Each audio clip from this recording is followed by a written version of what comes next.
खबर शामिल करते हैं सऊदी अरब के शहर जद्दा से report Haji Mohammad Nasir Qadri advertising director PNP news HD.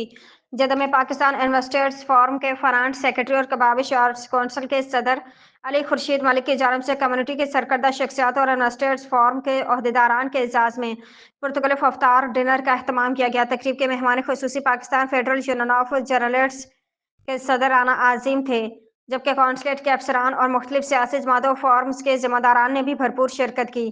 तकरीब से खिताब करते हुए अली खुर्शीद मलिक ने मेहमानों को खुश आमदीद कहा और राना आजिम को उम्रा की अदायगी पर मुबारकबाद पेश की। उन्होंने कम्युनिटी के इत्तेहाद और यकजहती की ज़रूरत पर जोर दिया। राना अजीम ने खिताब में कहा कि पाकिस्तान के मौजूदा हालात में इत्तफाक इत्तेहाद नागुज़ीर है। उन्होंने सऊदी क़यादत वलीअहद शहजादा मोहम्मद बिन सलमान और खादिम हरमैन शरीफीन शाह सलमान बिन अब्दुल अजीज़ का शुक्रिया अदा किया और वो हर मुश्किल घड़ी में पाकिस्तान का साथ देते हैं और लाखों पाकिस्तान को रोज़गार के मौक़े फ़राहम कर रहे हैं।